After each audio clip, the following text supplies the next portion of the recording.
In authoritarian regimes, most people believe that the only choices are collaboration or resistance. Reality, however, is far more complex, with many shades of grey between black and white. Even in speleology, there were those who chose to flee to escape certain execution or simply out of fear. Those who took advantage of the new regime to gain fame and wealth. Scientists uninterested in politics who found ways to continue their work despite the regime in power, and militants who managed to do the same thanks to influential friends on the other side. The following is a significant sample to provide a panoramic view of Basque speleology during difficult times. As we are talking for international public, many of you won't even know what Basque country is. Euskal Herria, in our language, it's a little region between France and Spain with its own culture. Not flamenco, not paella, not baguettes, not cooking rats. Instead of this, you had better identify Basques with Jaialai, Gaztelugatxe, or Pierre Saint Martin. Anyway, French and Spanish languages are extensively talked here, and only in very recent times Basque language has been taken into consideration, mainly in middle 20th century with the rising of nationalism. And this has very much to do with the theme of this presentation. Our Speleology association, ADES, Espeleologia Elkartea, is based in a town that knows all too well about authoritarian regimes, Guernica, Lumo. Our town was devastated in 1937 by the bombs of the Legion Condor and the Aviazione Legionaria, and its remaining ruins were later occupied by the troops of Francisco Franco, who ruled here for almost 40 years.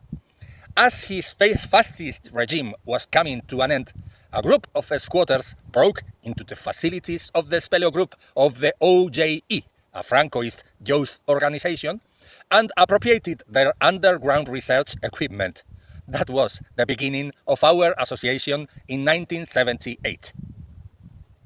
As you all know, scientific speleology is relatively recent. It began in Central and Eastern Europe in the early 19th century and received its greatest momentum in France before spreading worldwide. Since then, the authoritarian regimes that have emerged around the world have unquestionably influenced subterranean research. In the Basque Country, this influence has been closely tied to the persecution of independentists and leftists, a fate that many scientists, including speleologists, have faced. When we talk about speleology under authoritarian regimes, we are obviously referring to dictatorships. However, other situations can also be considered, such as war, which often brings the suspension of civil rights and forced recruitment. In the Basque Country, several authoritarian periods like this have occurred since the inception of scientific speleology. Most lasted between 3 and 8 years, with the exception of Franco's dictatorship, which endured for nearly 40 years. After that, the transition to democracy was gradually planned. However, the Francoist power structure remained largely intact, and the authoritarian regime persisted even after Franco's death, to the extent that some political analysts argue that this transition is still unfinished. Not really, the majority of our presentation will focus on Franco's era. Various individuals will appear throughout this presentation. All of them are well-known speleologists or at least cave researchers, so we won't delve deeply into their backgrounds or later careers, as information about them is readily available. Let's get started. In 1914, several speleological wars were being held in the Basque Country: exploration, archaeology, biospeleology. Emil Rakovica, the great promoter of biospeleology, converted the Arago laboratory in Bagnols-sur-Mer into a field hospital. René Janel, another world-renowned biospeleologist, served as a doctor in the army. 18-year-old Norbert Casteret enlisted in 1915 and did the war in artillery. Madame Cossins, a Belgian speleologist, worked in Suberoa with war orphans, accompanied by her son Max, who then discovered caves. Henri Breuil was a spy in Madrid, working for the Naval Information Service of the French Embassy. General Primo de Rivera's dictatorship over Spain began with a coup on 1923 and ended with his resignation in 1930. The dictatorship formed good relationship with Italy, and it was one of the first European regimes to adopt certain features of fascism. The archaeological team of Telesforo Aranzadi, Enrique Eguren, and José Miguel Barandiaran was able to continue their work throughout this period. The biospeleologist Manuel Martínez de la Escalera was supported by the dictatorship and worked in Spain and Morocco. In addition, he participated in a month-long exploration campaign with Cándido Bolívar in Navarre, funded by the University of Madrid. Norbert Casteret discovered engravings in the cave of Berroberría in Alquerdi. They were the first ones to be found in Navarre. Although some of these cavers weren't in favor of the dictatorship at all, quite the opposite, they were able to carry out their activity without problems. In the 20s and 30s, Spanish science had advanced notably, pushed by a growing progressivism in the society. One of the main motors of this change was the Junta para Ampliación de Estudios e Investigaciones Científicas, JAE, created in 1907 to promote scientific research and education, chaired by Santiago Ramón y Cajal. Speleological research was benefited by this situation. Local biospeleologists, as Martínez de la Escalera or Bolívar, collaborated with foreign ones, as Rakovica or Janel, overlapping with other karst science fields. The Basque's speleological work was appreciated in Europe too, as we can see it in the Animalium Cavernarum Catalogus by Professor Benno Wolf, the person we are homaging today. In 1936, militaries backed by fascist and traditionalist volunteers triggered the Spanish Civil War. Southern Basque Country split in two, as Biscay and Guipúzcoa stood loyal to the Republic, and Araba and Navarre joined the rebels. Cándido Bolívar, involved in high politics, joined the Republic's government and was the secretary of President Azaña until the end. With the defeat of 1939, he exiled at the same time that the legal government and went to Mexico with his family and some colleagues. Martínez de la Escalera, aged 70 by then, moved with his family to Valencia and continued sampling all the time, ignoring the war as much as possible. Aranzadi and Barandiaran had to interrupt their archaeological work.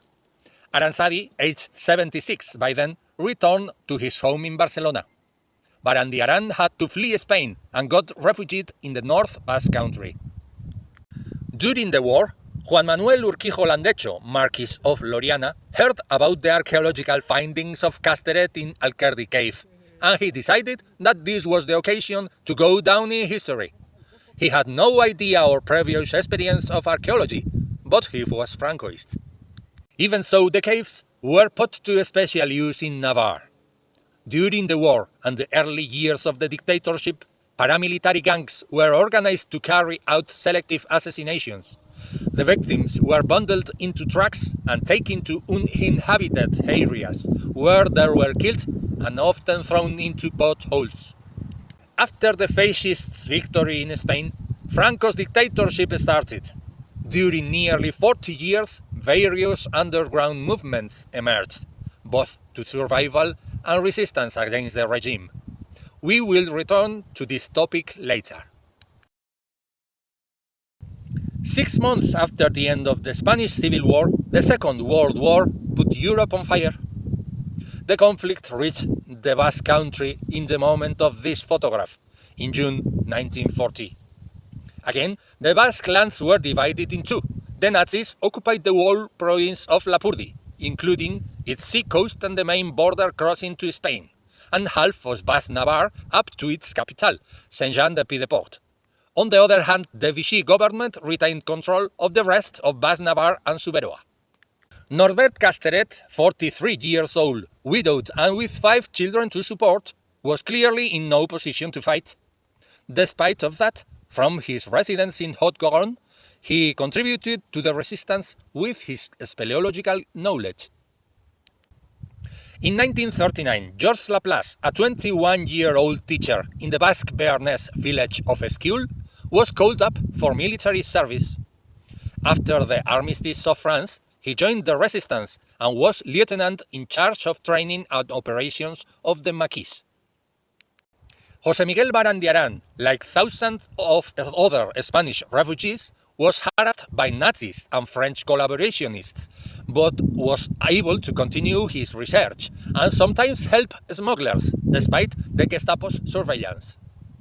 Max Cossins lived in Belgium, where he carried out sabotage actions against the Nazi occupants, especially in coal industry.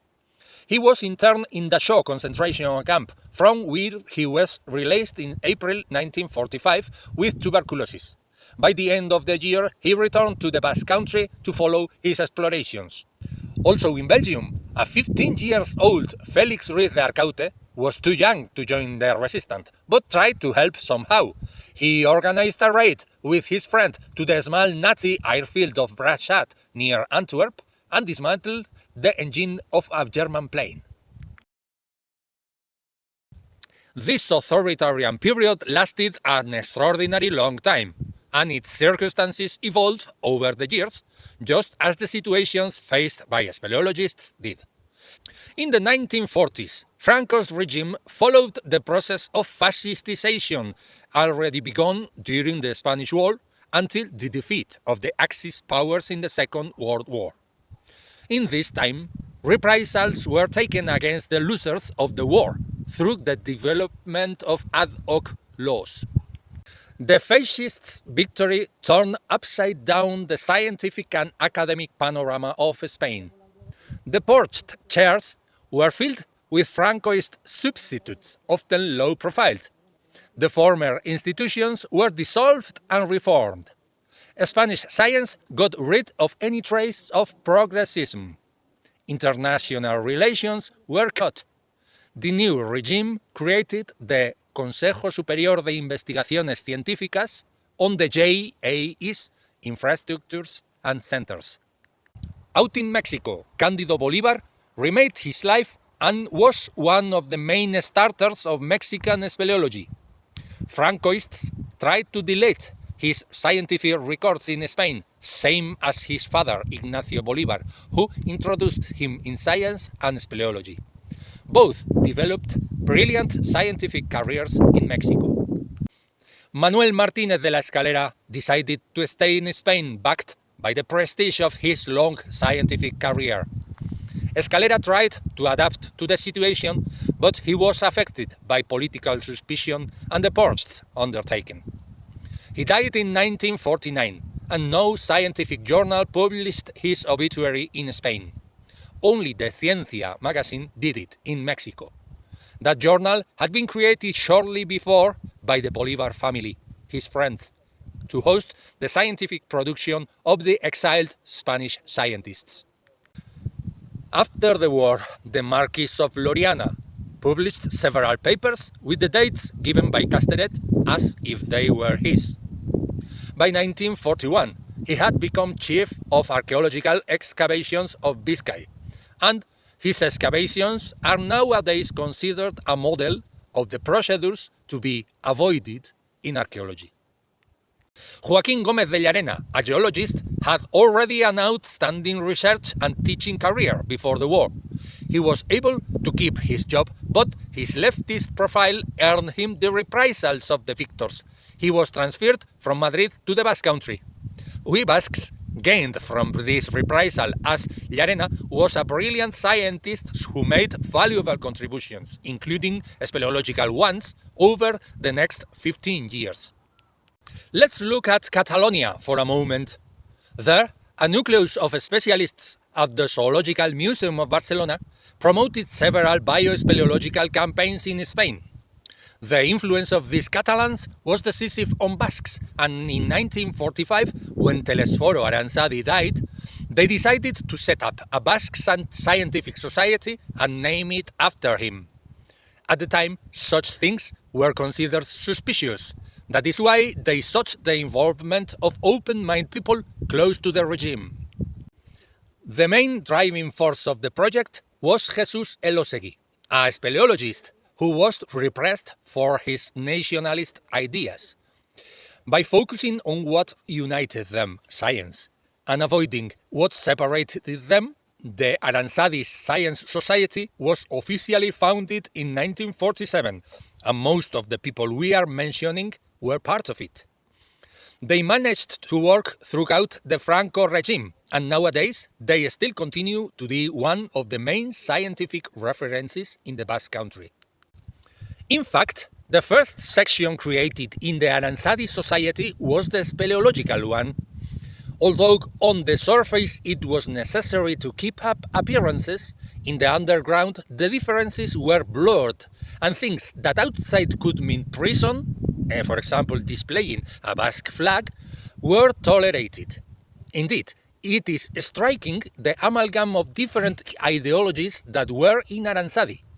Only in the speleo sections there were nationalists, socialists, fascists, and anti-fascists, together with people of less marked ideology. The second half of the decade of 1940 was the most critical period in the history of the Franco dictatorship because of the international isolation and the opposition of the other countries after World War II. In northern Basque Country, Barandiaran received new immigrants in his house, who on this occasion were not fleeing political persecution, but poverty and hunger. At the same time, he established close relations with Georges Laplace, despite their ideological differences. Laplace was a communist. The isolation of Spain finished in the Cold War, when the anti-communist Western Bloc decided that it was more convenient for them to accept Franco's regime than to reject it. That was a profound disappointment for the Spaniard Republicans and international brigaders who fought in World War II with the Allies, counting on their help to overthrow Franco. In the 1950s, Franco's regime stabilized. National Catholicism was developed, a sui generis political system characterized by the hegemony of the Catholic Church in all aspects of public and private life. The provincial deputations took note of the discoveries being made by the speleological groups in archaeology, underground water, and they supported them financially and logistically to a certain extent, integrating them into their structure. This was the case of Biscay, Navarre, and Araba. The same did not happen in Guipúzcoa, where the Aranzadi Science Society had already been occupying this space and maintained good relations with Franco's institutions, as in the large-scale campaign of Gesalza 1951, for which they obtained the support of the army. The explorations by Max Cosin's team in the Pierre Saint-Martin, with the dramatic death of Marcel Lubens, put caving on the front page of the world press, and the attraction for underground exploration spread to the working classes. Aranzadi, in direct connection with the Catalans, was the factor that encouraged the various caving groups that were emerging in southern Basque Country to begin to collaborate and be able to undertake large-scale explorations. In this thriving of speleology, ghosts of the past appeared. In some of the caves explored in Navarre, a large number of skeletons of people shot in the Civil War were found. Speleologists were forced to hide these findings, and their silence lasted until 21st century, when work began in Spain on the historical memory of Franco's regime.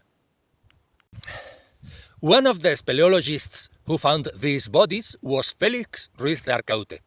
He was born in Belgium, where he lived until he was 22. He then moved to Guipúzcoa to take charge of the family paper mill. His perspective on Spain is interesting, as he was aware of things that went unnoticed here. In terms of ideology, he was right-wing, Christian, anti-communist, and anti-fascist. He was very critical of the Church and Franco's regime, although he did not like foreigners giving their opinions on the Spanish government. 1953 was a busy year. In August, the Pierre Saint-Martin team encountered a Guardia Civil checkpoint at the Gouffre-l'Épinay, preventing them from entering. An express negotiation involving the Spanish and French authorities resolved with the agreement to incorporate Spanish cavers in the expedition. The Spanish team participated under the direction of Noel Llopis, and among its members there were Basques too. In this campaign, the gigantic Sal de la Verna was discovered, and the expeditionaries walked alongside the body of Lubens, still buried in the cave.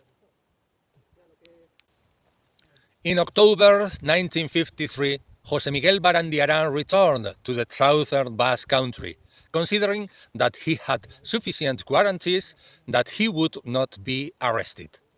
He continued working there until his death in 1991, at the age of 105. Let's take a moment to talk about some of the people without whom the Pierre Saint-Martin caving campings would not have been possible: the muleteers. The political vicissitudes of the time led, at certain times, to the emergence of interests in transporting goods or people illegally across the frontier. Smuggling was a reality that the explorers of the Pierre Saint-Martin lived with, as many of the muleteers they hired, including a very young Dominique Prebende, were also engaged in this activity. Pressure from the French press forced the Pierre Saint-Martin Speleological Group to plan the extraction of Marcel Lubin's body. The operation took place in the summer of '54, and shortly afterwards, the Francoist authorities prevented access to the Gouffre-l'Épinay, which was permanently guarded by a detachment of police. By then, the Spanish government had already realized the propagandistic interest that these explorations and their war records had for the regime. Thus, in 1954, the Navarres received strong economic and logistical support to carry out their first campaign in Lara. Several of these expeditions had a preferential place in the Nodo, Noticiario y Documentales, a state-controlled series of cinema newsreels that had to be shown before films all over the state.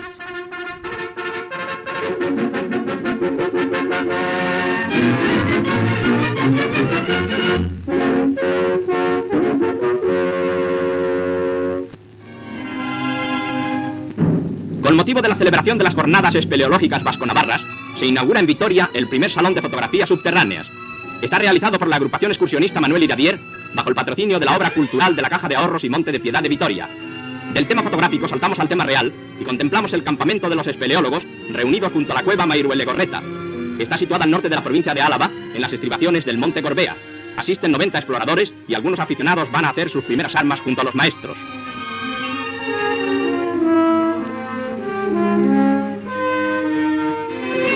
Los espeleólogos inician sus recorridos por galerías que suman una longitud de 9 kilómetros. Los exploradores no se arredran ante los pasos difíciles. Se ha levantado un plano de la cueva y se exploró el río corriente arriba y corriente abajo. The regime had organic structures, trade union, university, women's, which were often the only possibility for sociocultural activities. The Sindicato Español Universitario, SEU, gathered all university students, and within it were the Grupos Universitarios de Montaña, GUM, with a caving section. In 1957, Carlos Pellón, a student who had taken a course with them, moved to Biscay, where he promoted the creation of a similar section. At that time, the first dissident movements started in Madrid among the students.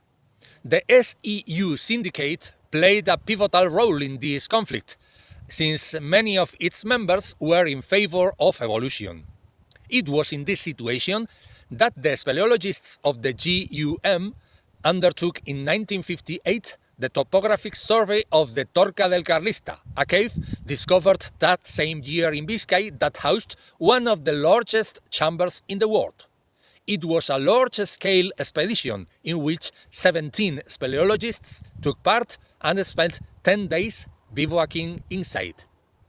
The repercussions of this campaign were significant, to the point that the GUM of Biscay were summoned to a meeting with the Army General Staff, where they were asked for information on the possible use of the Torca del Carlista as an atomic shelter.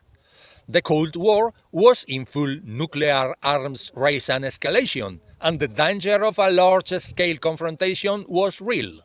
After that, other Basque speleological groups received similar requests too. In addition to archaeological discoveries, water use, and propaganda, the Franco regime discovered in 1959 that speleologists could be useful in underground rescue too. In the cave of Mairuelegorreta, Araba, an accident happened 2 kilometers from the entrance, triggered a rescue operation that the police and army were unable to resolve until the speleology groups took control of the situation. From then on, speleologists would be frequently called upon to extract people trapped in caves. In the 1960s, there was a spectacular economic growth which led to a social great transformation, but individual freedom and political freedom did not develop equally. In addition to the above-mentioned protests of workers and students, there were movements in favor of openness within the regime, but they were defeated by the immobilists. In 1960, the border issue at the Gouffre-l'Épinay was resolved, with the Hague Court ruling that it was located in Spain. The 5th Basque Congress of Speleology in Larra was the occasion for a large Franco-Spanish expedition, largely financed by the Électricité de France company, which was interested in carrying out a precision topography for the hydroelectric exploitation of the Sal de la Verna. The expedition was a success and led to the drilling of a tunnel to La Verna. In 1961, the Speleology section of the Alegría Club of Amorebieta, GEAC, was founded. After 3 years of activity, most of its members joined Euskadi Askatasuna, ETA, a Basque nationalist and far-left pacifist organization which in 1964 decided to switch to the military struggle. It was precisely these GEAC speleologists who were chosen to form their first armed commando. From a network of caves refugees in the mountains, ETA carried out its first attacks, mostly sabotage and symbolic occupations of towns. At the same time, groups of young nationalists against the dictatorship were also beginning to organize in Navarre. An important means of disseminating ideas and recruiting members were the mountaineering groups, where several speleologists were active. One of them was Julián Larumbe, who was arrested in January 1965. After being interrogated and tortured in Pamplona for 3 days, he spent intermittent periods in prison, although in the summer of that year he was able to attend the Pierre Saint-Martin campaign. In his honor, his comrades named after him a new river found that year. Another Navarrese speleologist involved in these struggles was Juan Mari Feliu. A member of the youth movement of the Basque Nationalist Party, illegal at the time, he was in charge of coordinating different nationalist groups. Although he also belonged to the same speleological group as Larumbe, he recalls that following the classic code of conduct in insurgent groups, they never spoke about politics within the group. In 1967, the Regional Mountaineering Federation launched a notorious expedition to the Andes, widely covered by the media. Everything went fine until someone discovered that the flag that had been unfurled on the summit was a Basque Ikurriña. The scandal was huge, and the president of the Regional Mountain Federation, also a speleologist, had to resign. The flag had a checkered destiny. clandestinely transport, it was taken by Feliu to the Pierre Saint-Martin speleological campaign, where a 5.7 Richter earthquake happened that year, which prevented his liaison from being able to pick him up by road.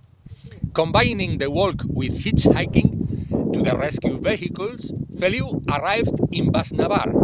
He then went on Lapurdi, where he presented the flag to Manuel de Irujo, a Basque deputy in exile. Belgium-born Felix Ruiz de Arcaute was very interested in the Basque conflict, but not being a nationalist, he didn't get involved. However, at that time, it was almost impossible to remain on the sidelines. On one occasion, he had to intercede for an employee of his, who was arrested for possession of propaganda, rescuing him from the hands of Police Inspector Meliton Manzanas, head police of Guipúzcoa, famous for his brutal tortures. In 1968, after the civil disorders of May in Paris, the strikes and demonstrations in Guipúzcoa raised, and Inspector Manzanas was murdered by ETA. The Spanish government decreed a state of emergency in the province, and in the early hours of 6th of August, 3,500 policemen raided the entire territory, making mass arrests. Several speleologists were involved on opposing sides, indeed. The commando of the former members of the EGEAC used their old electron ladders to climb out of windows and returned to the caves for 3 months, giving military instruction to new activists and carrying out, among other actions, a campaign against the Francoist mayor of Oñati, also a former speleologist of the Aranzadi Science Society. In 1970, there was disunity in the regime's political class, uncertainty in the society about the future, and growth of the anti-Franco opposition. The government was presided by Admiral Carrero Blanco, Franco's main advisor and candidate for successor, and ETA killed him. The crisis of the dictatorship became so profound that when Franco died on 20 November 1975, a regime change began. 1973 was a milestone in the history of Basque speleology. In Navarre, the Public Works Department of Francoist deputation took over direct responsibility for hydrogeological studies and hired Isaac Santesteban for it. Thus, he became the first professional speleologist in the history of Spain. This greatly favored underground exploration and gave a boost to international collaborations in Larra, in which Santesteban was involved since the founding of the ARCIP association. In the final stage of Franco regime, more small groups had been created, including one to which we will pay special attention, if only because my group took over their place, the Organización Juvenil Española, OJE. This organization, created by the dictatorship, had a speleo section since 1961 that, nevertheless, gradually emptied of their ideological baggage and took in new generations who were less and less identified with Francoism. In fact, in 1974, we find them associated with various small Biscayan groups and working in the study of fauna and the protection on the underground environment. A final fact tells us about the atmosphere in the southern Basque Country in 1975. In the last year of the dictatorship, 4 speleologists from the Alpine unit of the Red Cross carried out an expedition to the Torca del Carlista. At the bottom of the cavern, on a wash, the members of this organization, characterized by its neutrality, placed a large Basque flag, which at that time was still illegal. After Franco's death in 1975, social and political pressure led to the formation of a democratic parliament in the 1977 general election. The transition is said to have concluded after the victory of the Spanish Socialist Workers' Party, PSOE, in the 1982 general election, but As then Prime Minister Felipe González said later, the state apparatus was retained in its entirety from the dictatorship. While often cited as a paradigm of peaceful negotiation transition, political violence during the Spanish transition was far more prevalent than during the analogous democratization processes in Greece or Portugal. This includes separatist, leftist, fascist groups and police violence. We will merely point out two speleological events related to the Basque conflict, both of which took place in Biscay. In 1980, an ETA commando attacked in Ispaster a convoy of civil guards. The attack was prepared in the Urtiaga cave, and a total of 6 civil guards were assassinated, while 2 insurgents were killed by their own hand grenades. That same evening, Spanish death squads retaliated. The Basque Yolanda González, a communist student leader, was kidnapped and murdered in Madrid. In 1986, ETA kidnapped the industrialist Lucio Aguinalde and kept him in the Eguzkiola cave. Aguinalde was held hostage for 18 days until the police detected suspicious movements in the cave. The operation was resolved with a shootout, where the police freed Aguinalde, resulting in the death of a policeman and the arrest of 2 of the 3 kidnappers. ETA continued with armed activity until its self-dissolution in 2018, but we have no record of them using any caves again. Nor have there been any more authoritarian episodes in the Basque Country since then, and we hope that this will continue to be the case for many years to come. Thank you for your attention.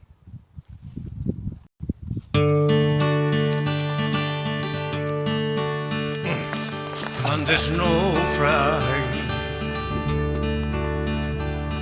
on the calling great Chicago moon, baby Benny Charlie's money in the ghetto.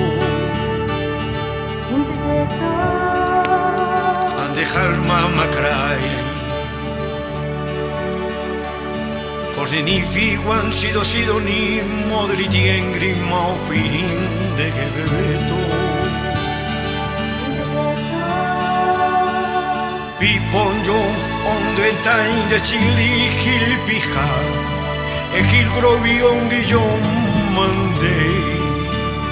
Tu que lo que yo a mí, hago y chubla y chusi, de gui simple tenan wen anglur de donde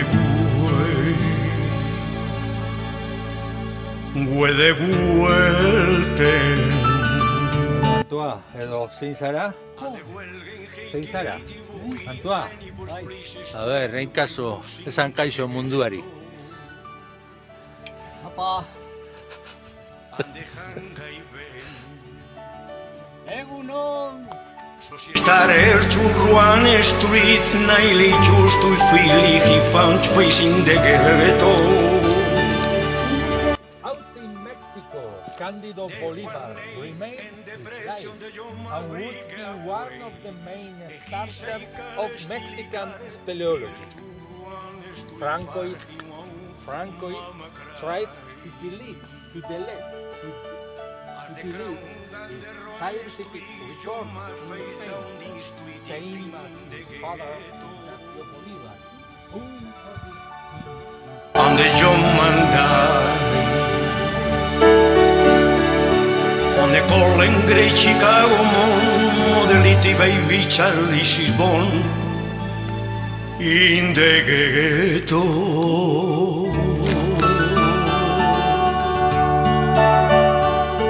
And his mama cried.